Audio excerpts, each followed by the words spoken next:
नमस्कार दोस्तों, राजगुरु एकेडमी में आपका हार्दिक अभिनंदन।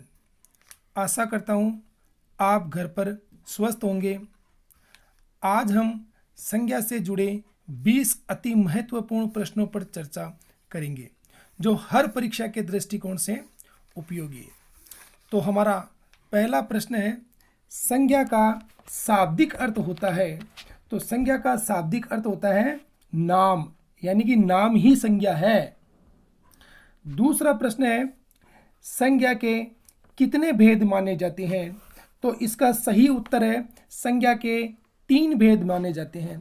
कहीं कहीं जगह आपको 5 भेद भी मिल जाएंगे, लेकिन इसका सही उत्तर है वो 3 ही है। 2 तो जो है वो जातिवाचक संज्ञा के उपभेद माने जाते हैं। अगर परीक्षा में पूछा जाए संज्ञा के कितने भेद माने जाते हैं, तो संज्ञा के 3 भेद ही माने जाते हैं। आगे का प्रश्न है, जिन शब्दों से किसी विशेष व्यक्ति, विशेष स्थान या विशेष वस्तु आदि के नाम का बोध होता है, उसे कौन सी संज्ञा कहा जाता है। तो यदि विशेष व्यक्ति, विशेष स्थान या विशेष वस्तु के नाम का बोध होता है, उसे व्यक्तिवाचक संज्ञा कहा जाता है। नेक्स्ट प्रश्न है, राम, कृष्ण, बुद्ध, जयपुर, सूर्य, कामायनी, इनमें कौन सी संज्ञा है।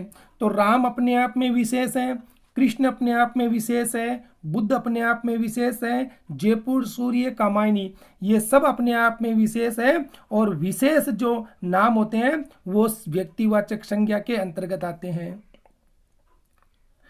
नेक्स्ट प्रश्न है, जिन शब्दों से किसी सामान्य व्यक्ति, सामान्य वस्तु, सामान्य स्थान आदि के नाम का बोध होता है, उसे कौन सी संज्ञा कहा जाता है। पीछे वाला प्रश्न जो था उसमें था सामान्य, विशेष व्यक्ति, विशेष वस्तु या विशेष स्थान, और ये 5 नंबर प्रश्न है, इसमें है सामान्य व्यक्ति, सामान्य वस्तु या सामान्य स्थान। तो जब सामान्य है तो वो जाति का बोध कराएगी, इसलिए जातिवाचक संज्ञा कहलाती है। नेक्स्ट प्रश्न है साहब, लड़का, मनुष्य, नगर, पर्वत आदि में कौन सी संज्ञा है। तो इनमें जातिवाचक संज्ञा है। लड़का अपने आप में एक जाति का बोध करवा रहा है, मनुष्य अपने आप में संपूर्ण मनुष्य जाति का बोध करवा रहा है, नगर है, पर्वत है, ये संपूर्ण जाति का बोध करवा रहे हैं, इसलिए ये सामान्य शब्द है, और सामान्य जो है वो जातिवाचक संज्ञा के अंतर्गत आएंगे।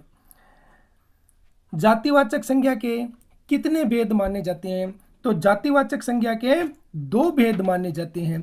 एक भेद माना जाता है द्रव्यवाचक संज्ञा,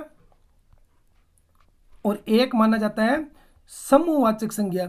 ये संज्ञा के भेद न होकर जातिवाचक संज्ञा के भेद माने जाते हैं। तो जातिवाचक संज्ञा के 2 भेद माने जाते हैं।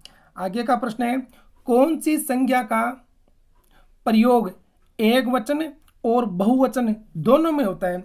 यानी कि वो संज्ञा एक वचन के रूप में भी प्रयुक्त होती है और बहुवचन के रूप में भी प्रयुक्त होती है। तो वो संज्ञा है जातिवाचक संज्ञा। जातिवाचक एक ऐसी संज्ञा है जो एक वचन और बहुवचन दोनों में प्रयुक्त होती है।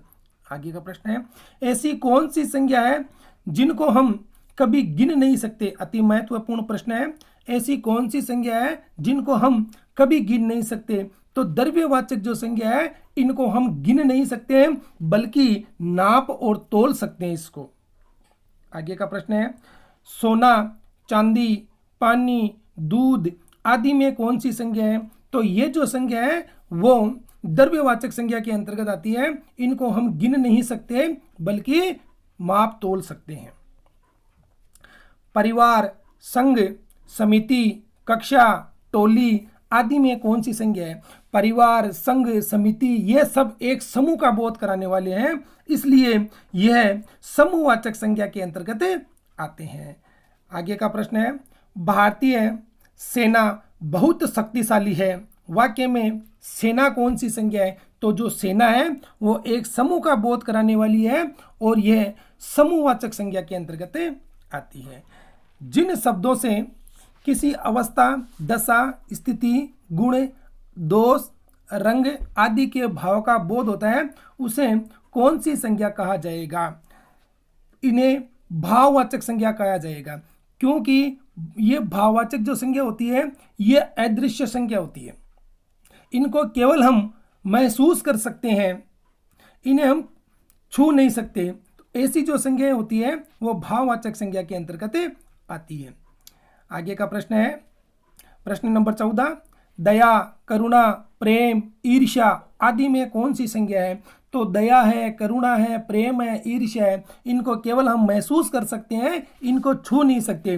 तो ये सभी जो संज्ञाएं हैं वो भाववाचक संज्ञा के अंतर्गत आएगी। बहुत महत्वपूर्ण प्रश्न है, प्रश्न आया हुआ भी है।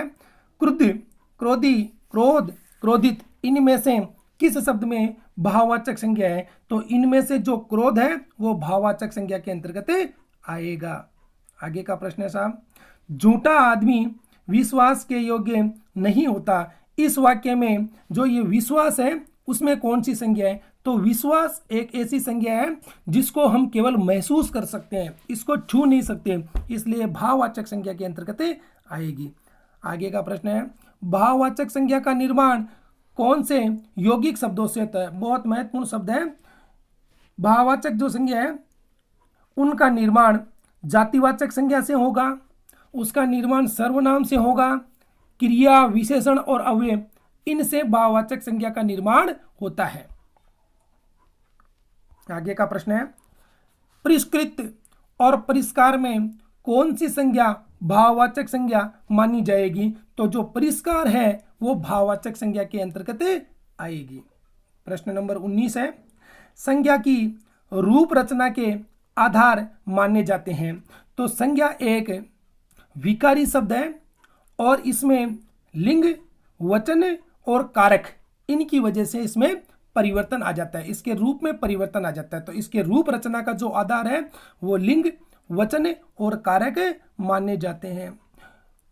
प्रश्न नंबर 20 है, कौन सी संज्ञाओं का बहुवचन नहीं बनाया जा सकता? तो हमारा उत्तर है व्यक्तिवाचक संज्ञा और भाववाचक संज्ञा का बहुवचन नहीं बनाया जा सकता। लेकिन डॉक्टर हरदेव बारी साहब हैं वो इससे पूर्ण तरीके से संतुष्ट नहीं है, उनका मानना है कि ये पूर्णतः बात सत्य नहीं है।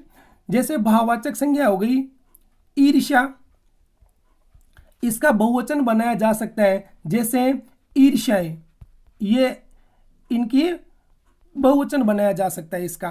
तो ये पूरी तरीके से संतुष्ट नहीं है, ये तो भाववाचक संज्ञा है लेकिन अब इसका जब बहुवचन बना दिया गया है तो ये जातिवाचक संज्ञा के अंतर्गत आएगी।